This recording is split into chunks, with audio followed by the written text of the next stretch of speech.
ان ابہامات اور مسائل میں سے جو حق طلب افراد کو بھی کسی خاص مذہب کی پیروی یا ہیتی کی ادیان کی مشترکات کی پیروی میں شک میں ڈال دیتے ہیں اور انہیں دین کی پیروی کرنے کی اجازت نہیں دیتے، یہ ہے کہ وہ کہتے ہیں اگر ہم یہ مان بھی لیں کہ خدا نے ہمارے لیے کوئی پیغام بھیجا ہے، لیکن جب ہم اس مشترکہ پیغام یا اس کلام کے بنیادی اصول جو خدا نے ہمارے لیے بھیجا ہے حاصل کرنا چاہتے ہیں تو ہمیں بہت سے خرافاتی، عقل مخالف اور غیر اخلاقی مواد سے سامنا ہوتا ہے جو ان ادیان میں داخل ہو گیا ہے اور ان کے ساتھ مل گیا ہے۔ لہٰذا ہمیں یہ یقین کرنے کا کوئی راستہ نہیں ملتا کہ واقعی جو کچھ اب دین یا ادیان کی مشترکات اور بنیادی اصول کے طور پر پیش کیا جا رہا ہے وہ واقعی خدا کا کلام ہے۔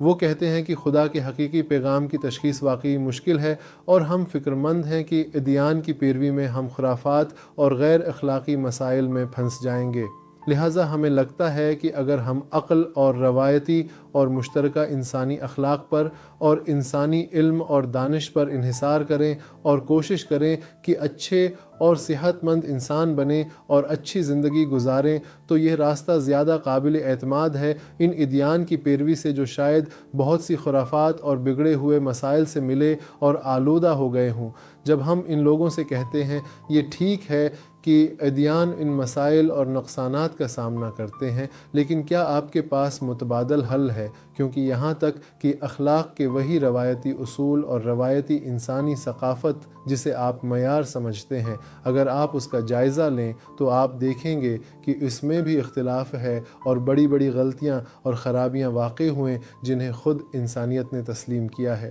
تو آپ یہ مسئلہ صرف ادیان میں کیوں دیکھتے ہیں؟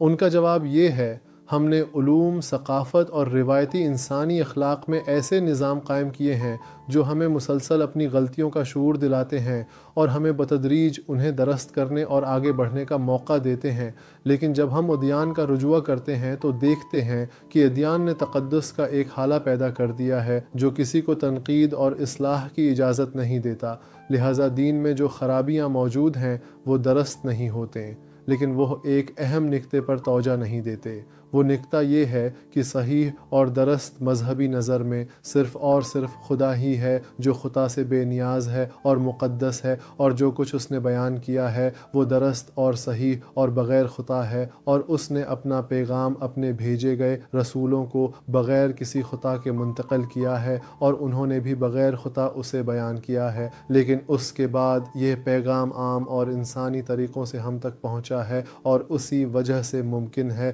کہ اس کی رپورٹ میں یا اس سے جو تفسیر اور سمجھ حاصل کی گئی ہے اس میں خرابیاں آئی ہوں۔ لہذا ایسے حالات میں جب ہمیں بنیادی اور بے خطا مذہبی متون تک رسائی نہیں ہے، ہم مجبور ہیں کہ دین کو سمجھنے کے لیے علمی طریقے استعمال کریں۔ تو پھر علوم، اخلاق اور روایتی اور رائج انسانی ثقافت اور جسے ہم دین کے طور پر پہچانتے اور حاصل کرتے ہیں اس میں کیا فرق ہے؟ لہٰذا وہ فرق جو انہوں نے دین اور علم کے درمیان بتایا ہے درست نہیں ہے، اور دین کو سمجھنے میں بھی ہمیں خرابیوں کو درست کرنے کے لیے منطقی طریقے استعمال کرنے چاہیے۔ لہٰذا اگر کوئی دین اپنے لیے اور اپنے مبلغوں اور مذہبی علماء کے لیے تقدس اور تنقید سے بے نیازی قائل ہو تو وہ غلطی کرتا ہے، اور یہ اعتراض اس طرح کے دین پر وارد ہے۔